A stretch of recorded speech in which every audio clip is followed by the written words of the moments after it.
गोविंदपुरम गांव में गायत्री और नंदन नाम के पति पत्नी रहते थे। वो दोनों लड्डू गोपाल के बहुत बड़े भक्त थे। उनकी शादी को 4 साल हो गए, लेकिन उन्हें कोई औलाद नहीं थी। नंदन गांव के जमींदार के खेतों में काम करता था। नंदन के काम पर जाने के बाद गायत्री अपने लड्डू गोपाल को नहलाती, कपड़े पहनाती और उनके लिए भोग बनाकर उन्हें खिलाती। ये लो, मैंने अपने हाथों से आपके लिए खीर बनाई है, और ये देखो माखन भी है, मेरे लल्ला को पसंद है ना, खाओ। गायत्री जो भी लड्डू गोपाल को खिलाती वो खुशी खुशी खा लेते। लड्डू गोपाल, अब मेरी सूनी गोद भर के सचमुच मेरे गर्भ से जन्म लेकर मेरी गोद भर दो ना, और समाज जो मुझ पर बांझ का कलंक लगाता है उसे हटा दो। शाम को नंदन काम से लौट आता है। ये लो गायत्री, कल हमारे लड्डू गोपाल को इन लड्डुओं का भोग लगाना, इन्हें बहुत पसंद है ना। उन दोनों की भक्ति देख लड्डू गोपाल ने उन्हें आशीर्वाद दिया और ठीक 9 महीने बाद गायत्री ने एक बेटे को जन्म दिया। दोनों ने उसका नाम कान्हा रखा। अब वो पहले से भी ज्यादा लड्डू गोपाल का ध्यान रखने लगे, साथ ही अपने बेटे कान्हा पर भी खूब ध्यान देते। धीरे धीरे कान्हा 6 साल का हुआ तो वो देखता है कि उसके माता पिता लड्डू गोपाल की खूब सेवा करते। एक रोज उसने अपनी माँ से पूछा, माँ ये कौन है जिनकी आप इतनी सेवा करती हो? बेटा, ये तेरा बड़ा भाई है। जैसे तू मेरा बेटा है वैसे ही ये भी मेरे बेटे हैं। तो क्या मैं अपने भाई के साथ खेल सकता हूँ? हाँ हाँ जरूर। अब कान्हा हर वक्त लड्डू गोपाल के साथ खेलता और उन्हें अपने साथ ही सुलाता। कुछ दिनों बाद नंदन ने कान्हा का एडमिशन एक स्कूल में करवा दिया। बाबा, मैं लड्डू गोपाल को भी अपने साथ ले जा रहा हूँ, ये भी तो पढ़ाई करेंगे। नहीं बेटा, ये पहले से ही बहुत ज्ञानी और बुद्धिमान है। लेकिन कान्हा का पढ़ाई में बिल्कुल भी मन नहीं लगता। गायत्री लड्डू गोपाल से प्रार्थना करती है, हे लड्डू गोपाल, मेरे कान्हा की पढ़ाई में मदद करो। फिर एक रोज लड्डू गोपाल एक बच्चे का भेष बदलकर राधा के साथ आए और कान्हा से मिले। मेरा पढ़ने का बहुत मन करता है, क्या तुम हम दोनों को भी अपने साथ स्कूल ले चलोगे? तुम कौन हो? मेरा नाम गोपाल है, यहीं पास के ही गांव में रहता हूँ, और ये मेरी दोस्त राधा है। मैं तुम्हें अपने साथ स्कूल तो नहीं ले जा सकता, लेकिन मेरा पढ़ाई में मन नहीं लगता, तो क्या तुम मेरी जगह स्कूल चले जाओगे? ठीक है, लेकिन ये बात किसी को पता नहीं चलनी चाहिए। ठीक है। गोपाल ने चुटकी बजाते ही कान्हा का रूप ले लिया और कान्हा का बैग लेकर लड्डू गोपाल स्कूल चल दिए। साथ ही राधा भी स्कूल स्टूडेंट बनकर उनके साथ चल दी। सारा दिन उन्होंने खूब मन लगाकर पढ़ाई की। साथ ही लंच टाइम पर लंच करते और दूसरे बच्चों के साथ खेलते और उनकी पढ़ाई में भी खूब मदद करते। शाम को जब वो दोनों स्कूल से लौटे तो उन्होंने जो भी स्कूल में पढ़ा था वो सब कान्हा को बहुत ही अच्छे से समझाया। कान्हा को सब अच्छे से समझ आ गया। अब ये सिलसिला रोज चलता रहा। कान्हा अब बस परीक्षा देने ही स्कूल जाता। वो हमेशा अव्वल आता। अब कान्हा बड़ा हो गया और उसकी पढ़ाई की तरफ लगन देख उसके माता पिता ने आगे की पढ़ाई के लिए शहर भेजने की सोची। अब हम अपने कान्हा को आगे की पढ़ाई के लिए शहर भेजेंगे। उन्होंने कान्हा को शहर भेज दिया, लेकिन उसे वहाँ लड्डू गोपाल और राधा की याद सताने लगी। तभी दोनों वहाँ प्रकट हुए। तुम दोनों यहाँ? तुम यहाँ कैसे? मैं तो हर जगह तुम्हारे साथ हूँ। सच सच बताओ गोपाल, आखिर कौन हो तुम? मैं वही हूँ जिसकी याद में तुम पढ़ते नहीं थे, यानी कि तुम्हारा भाई लड्डू गोपाल, और ये है मेरी राधा रानी। इतना कहते ही लड्डू गोपाल और राधा अपने असली रूप में आ गए। मैं धन्य हो गया प्रभु। अब कान्हा ने खूब मन लगाकर आगे की पढ़ाई की। लड्डू गोपाल और राधा पढ़ाई में अब भी उसकी मदद करते थे। इसके बाद कान्हा को एक बड़ी कंपनी में नौकरी मिल गई। उसके माता पिता की गरीबी अब दूर हो गई।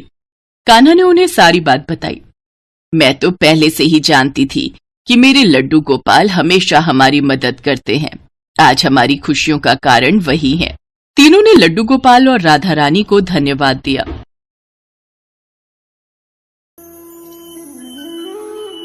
हरिपुर गांव में चंदू नाम का एक दूध वाला अपनी पत्नी शांति और बेटी सुनैना के साथ रहता था।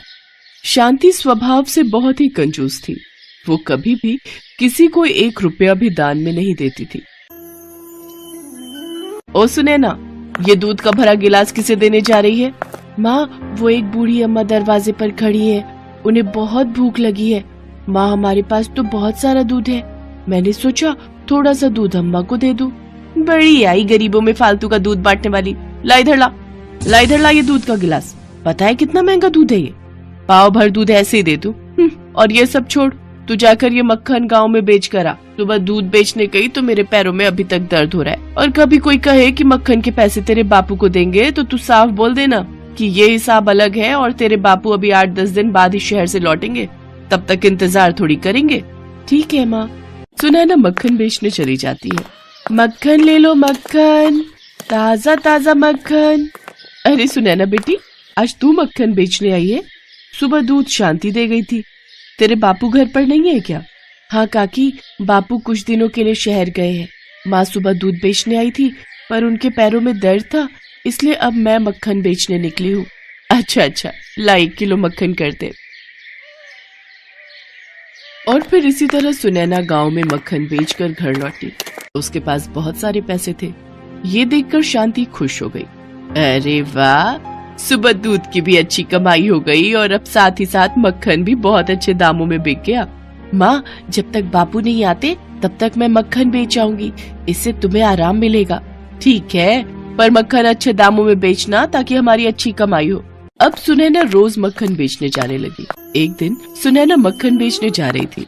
रास्ते में राधा कृष्ण मंदिर पड़ा। सुनैना कुछ देर आराम करने मंदिर की सीढ़ियों पर बैठ गई। तभी उसे मंदिर में पंडित जी द्वारा कही जा रही भगवान कृष्ण के बाल्यकाल की कथा की आवाज आई। यशोदा मैया भगवान कृष्ण के लिए रोजाना माखन निकाल कर रखती, पर कृष्ण को माखन इतना प्रिय था कि वो अपने मित्रों के साथ गांव की गोपियों का भी माखन चुराकर खा जाते थे। गांव में जिस घर भी माखन बनता था, कृष्ण अपने सारे सखाओं के साथ झट से पहुंच जाते और ताजा ताजा मटकी का माखन खा लेते थे।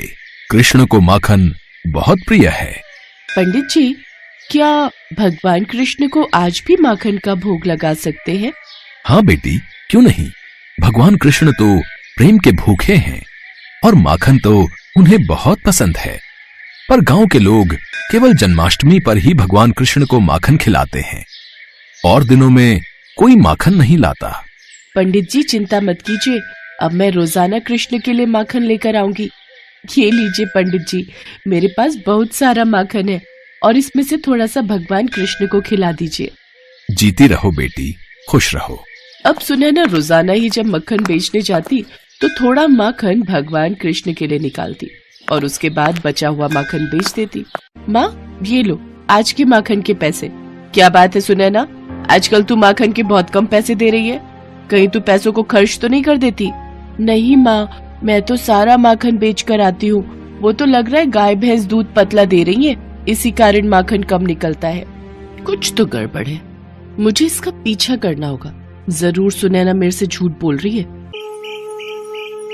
शांति सुनैना का पीछा करती है। सुनैना मंदिर के आगे जैसे ही रुकती है, शांति उसका हाथ पकड़ लेती है। ये तू मंदिर में कहाँ जा रही है? मैं तुझे माखन बेचने के लिए भेजती हूँ या खेलने के लिए? चल, अब से मैं भी तेरे साथ माखन बेचने जाया करूंगी। अकेले तू इधर उधर खेलती रहती है। अब क्या करूं, माँ तो मेरे साथ है। अब तो मैं मंदिर में राधा कृष्ण को माखन भी नहीं खिला सकती। शांति ने सुनैना के साथ मक्खन बेचने जाना शुरू कर दिया, इसलिए अब सुनैना मंदिर में राधा कृष्ण को मक्खन खिलाने नहीं जा पाती थी। ऐसे ही कुछ दिन बीत गए। एक दिन सुनैना बापू के साथ बाजार गई हुई थी। तभी पीछे से बहुत ही सुंदर सलोने 2 बच्चे शांति के पास आए। मेरा नाम राधा है और इसका नाम कृष्ण है। हम दोनों मंदिर में रहते हैं। तो मैं क्या करूं? यहाँ क्यों आए हो? सुनैना हम दोनों को रोज माखन खिलाने मंदिर आती है, पर कुछ दिनों से वो नहीं आ रही थी, इसलिए हम दोनों खुद ही आ गए। हाँ, मैंने तो बहुत दिनों से माखन खाया ही नहीं। अच्छा, तो तुमने सुनैना को माखन के पैसे दिए थे? नहीं, हमने माखन के पैसे नहीं दिए। अच्छा, तब भी मैं कहूँ माखन के पैसे इतने कम क्यों बन रहे हैं? मुफ्त का माखन नहीं है हमारे पास। अगर तुम्हारे पास पैसे हैं तभी माखन मिलेगा। और हाँ, इतने दिनों से तुमने जो माखन खाया है ना, उसके भी पैसे मैं वसूल करके रहूंगी। लाओ पैसे दो। हमारे पास पैसे नहीं है। हाँ, ये हमारे पास सोने के कड़े हैं, आप ये रख लो। अरे वाह, माखन के बदले सोने के कड़े। ये तो सोने पर सुहागा वाली बात हो गई। हाँ हाँ, मैं तुम्हें अभी माखन देती हूँ। शांति की खुशी का ठिकाना नहीं था। थोड़े से माखन के बदले उसे चमकते हुए वजनदार सोने के कड़े मिल गए थे। कुछ देर बाद चंदू और सुनैना वापस लौटते हैं। शांति उन्हें सोने के कड़े दिखाती है। वो कड़े देखकर सुनैना चौंक जाती है। माँ, ये तो राधा कृष्ण के हाथों के कड़े हैं। मंदिर में उनकी जो मूर्ति है उसमें राधा कृष्ण ने ये कड़े पहने हुए हैं। तुमने ये क्या कर दिया माँ? राधा कृष्ण खुद माखन खाने आए थे और तुमने उनसे ये कड़े ले लिए। शांति, भगवान तो प्रेम के भूखे हैं। तुमने माखन भगवान को बेच दिया। इतनी कंजूसी और इतना लालच अच्छी बात नहीं शांति। तुमने भगवान से भी कंजूसी करनी नहीं छोड़ी। राधा कृष्ण बच्चों के रूप में तुम्हारे पास आए थे। वो थोड़ा सा माखन ही तो मांग रहे थे। बहुत गलत किया तुमने शांति, बहुत गलत। वो तो भगवान थे। किसी साधारण बच्चे के साथ भी तुम्हें ऐसा व्यवहार नहीं करना चाहिए। बच्चे भी भगवान का रूप होते हैं। मैंने ये क्या कर दिया? मैंने राधा कृष्ण को माखन बेच दिया, जबकि मैं जानती थी इस सोने के कड़े के दाम ज्यादा है। मैंने उन्हें साधारण बच्चे समझकर लूट लिया। हे भगवान, मुझे क्षमा कर दो, मुझसे पाप हो गया। सुनैना चल बेटी, मंदिर ले चल। मैं राधा कृष्ण से क्षमा मांगकर उनके हाथों में खुद ये कड़े पहनाऊंगी। शांति चंदू और सुनैना के साथ राधा कृष्ण मंदिर में जाती है। वो देखती है राधा कृष्ण के हाथ खाली हैं। उनके हाथों में कड़े नहीं हैं। उसकी आंखों से आंसू छलकने लगते हैं। वो रोती रोती राधा कृष्ण के हाथों में कड़े पहनाती है। मेरी भूल क्षमा कर दो भगवान, मुझसे गलती हो गई, मुझे दर्शन दो। हे राधा कृष्ण, मुझे दर्शन दो। शांति की प्रार्थना पर राधा कृष्ण उसे दर्शन देते हैं। शांति, चंदू और सुनैना तीनों राधा कृष्ण के सामने शीश झुकाकर खड़े थे। राधा कृष्ण उन्हें आशीर्वाद देकर अंतर्ध्यान हो जाते हैं। उस दिन से शांति ने कंजूसी करना छोड़ दिया। शांति अपनी बेटी सुनैना के साथ रोजाना माखन का पहला भोग राधा कृष्ण को ही लगाती थी। उसके पश्चात ही वो माखन बेचा करती थी। शांति ने गरीब और मजबूर लोगों की भी सहायता करनी शुरू कर दी थी और अब वो दान पुण्य किया करती थी।